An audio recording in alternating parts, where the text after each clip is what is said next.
Good morning. It's Sunday, a week after Helene, and we're going to just make some interesting observations. We haven't done any cleanup yet. I did blow the pathway a little bit and take some sticks away. So that is a huge branch that fell off that tree. We haven't pulled it down yet. We haven't done any tree work yet. We had relatively minor tree branches that came down. Couple pretty substantial, but they're kind of out of the way. 20, maybe 20-foot long branches came down here, there, and everywhere. That won't be a huge deal. It's just tedious work. But what I want to bring to your attention is here we are a week after. We have not had a frost yet, and the trees have been largely denuded of leaves. These are mostly poplar trees. And they've already, whatever is left on the tree. Now, of course, you know, a lot of the twigs, small twigs and green leaves got blown off of the trees when the storm happened and the wind. But here we are with trees that within a week have absolutely turned brown. Absolutely. Well, that's because the branch is broken. The tree's not getting any sap. Maybe I need to show you off my balcony. Almost all the trees are down to maybe 20 or 30% of leaves, and what leaves are left on have absolutely turned brown. Now, those of you who are in the loop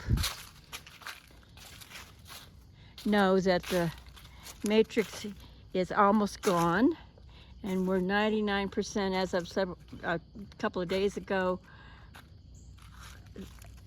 The terraforming of the planet is almost complete. So we're out of the matrix largely, and things are being done to ensure that it's not a huge shock to people who aren't aware of what's going on. So there's all those trees that are off my balcony. There's a tree that's completely denuded of leaves. And you can see the sunshine's coming over the top of the mountain and shining on the tops of the trees. But you see all those trees? There's very few that are well, these are poplar leaves. Let me show you what they look like here. These are poplar. So they're yellow. But the ones that are left on the trees have turned brown. There's no question about it. So I don't know what this is about the sudden onset of trees where everything is dead still on the tree. It hasn't fallen off yet. Very odd. Very odd. So we're keeping our eyes open till we can see what this terraforming of the planet looks like. Let's see. Those trees are over there.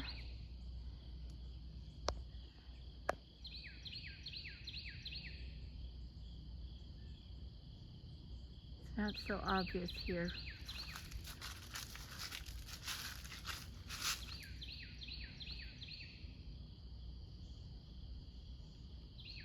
Yeah.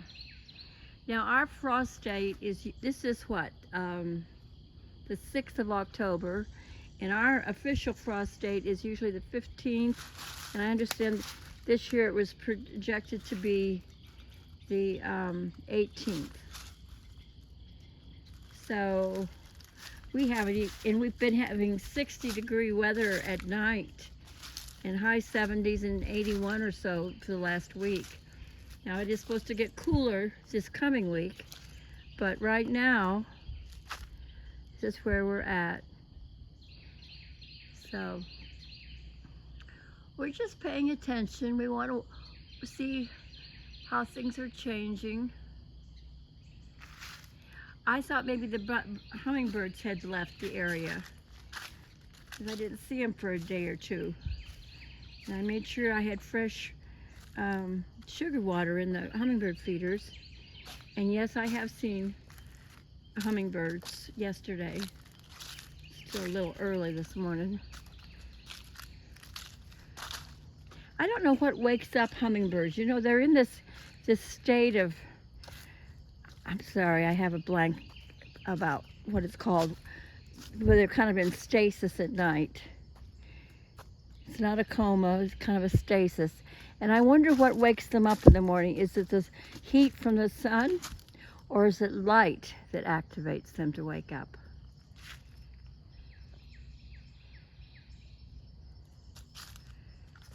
They certainly don't come when it's dark.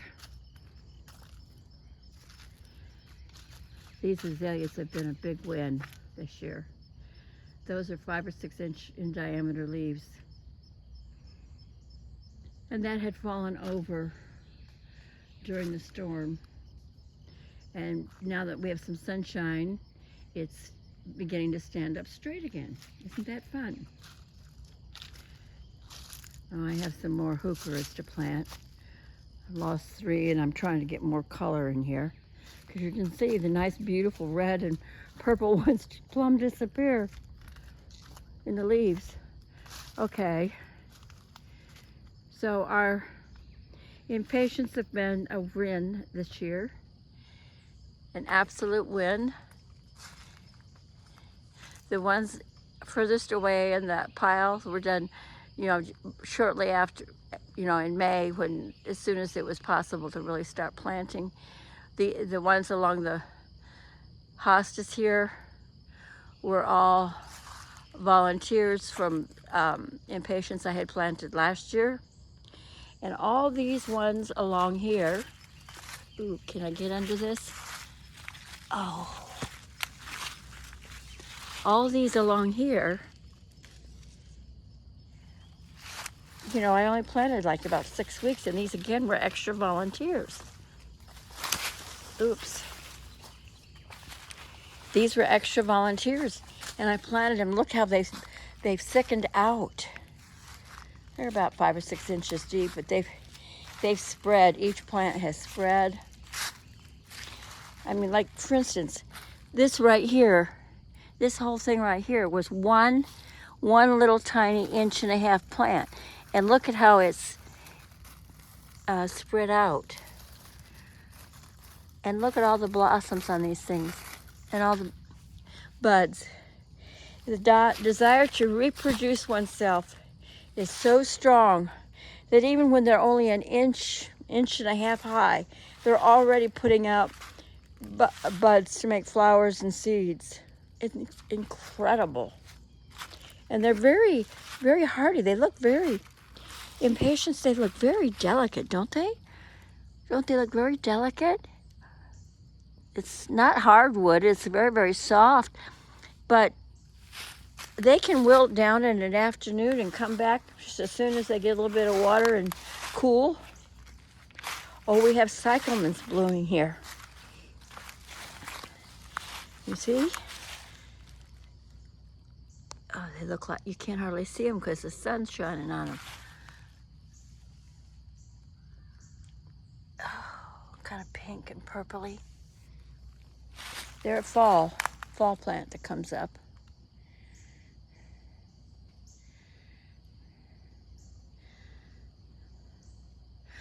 Well, thank you for sharing.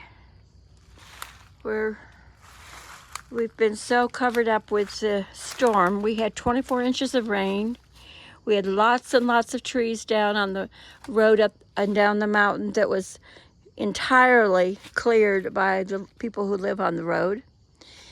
And I know I showed you that, but I also, you couldn't see very much, but every house had trees down the backyard or on the side. And then there were 2 or 3 houses that had trees that had fallen across their houses. We passed out food from people who had to clear out their freezers. We took that up and down until everybody got. And what's funny is we had 6 different families that I came across going down the mountain that were vegetarians and were not the least interested in all that beautiful grass-fed, especially packaged for our neighbor. Prime rib and pork and chicken. It was hysterical. Anyway, and I made wellness checks in the neighborhood. Made sure neighbors were okay. My brother's been providing drinking water when the generator was on in the morning and the evening at the end of the road. And so we've been supporting each other. You know, that's our ultimate strength is looking after each other.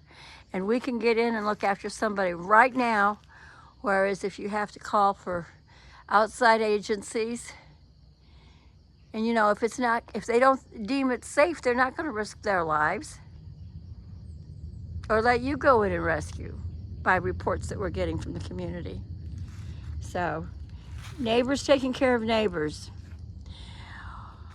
Well, we have a lot to be grateful for. Nobody lost our life in our neighborhood.